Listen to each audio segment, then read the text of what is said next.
ஏன் அது நெருங்க முடியல? ஏன் உன்னெல்லாம் உண்மை ஏன் அப்படி பண்ணுது?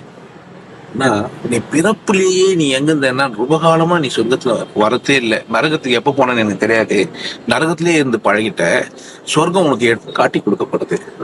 ஆனா உன்னுடைய பழக்க தோசை என்ன செஞ்சிடுறேன், நரகத்துக்கே போயிருக்க திரும்ப திரும்ப. ஏன்னா நீ அடிமையா இருந்தே பழக்கப்பட்டவன்.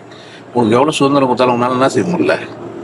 ஏன்னா சுதந்திரத்துல என்ன செய்யணும்னு கேட்டீங்கன்னா, உன் உணவை நீ தேர்ந்தெடுத்து ஆகணும். நீ போய் என்ன பண்ணி ஆகணும், எடுத்து ஆகணும். நீ போய் சாப்பிடணும். உன் அடிமைத்தனத்துல என்ன இல்ல, களியை போட்டு தள்ளுருவோம், கட்டி வச்சு தர்றன்னு. ஜெயில இருந்தாக்கா, ஜெயில இருந்தா என்ன செஞ்சிருவான்? நீங்க சாப்பாட்டுக்கு யோசிக்கனா. ஆனா அங்க என்ன இருக்கும், ஒரு வாசல் இருக்கும். அது எப்படி இருக்கும், பூட்டப்பட்டிருக்கும்.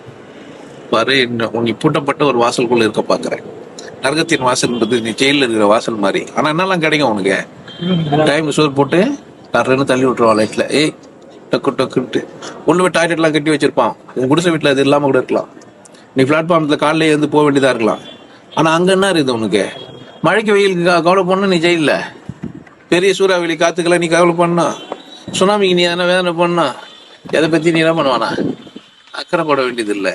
ஞாயிற்றுக்கிழமை ஒரு நாள் சிக்கன் வர போடுறாங்க நம்ம பார்த்துக்க. நரகத்துல இதெல்லாம் நடக்குது. நரகத்துல இதெல்லாம் இருக்குது. ஆனா சொர்க்கத்துல பிச்சை எடுக்கணும். சில இடத்துல போய் பெண்ட் ஆகணும், சில காலில் போய் விழுந்தாகணும், சிலர் போய் கட்டி பிடிச்சி ஆகணும், சில சொல்ற ரகசியத்துக்கு அவனா தான் சொல்றாருக்காக கவனிச்சு ஆகணும். சில இடத்துல போய் 8 வாரம் பேஷன்ஸியா காத்தாகணும். ஜெயில நரகத்துல எந்த பிரச்சனையும் இல்லை. எந்த ஒரு பிரச்சனையும் இல்லாத ஒண்ணுதான் உனக்கு புரியுது.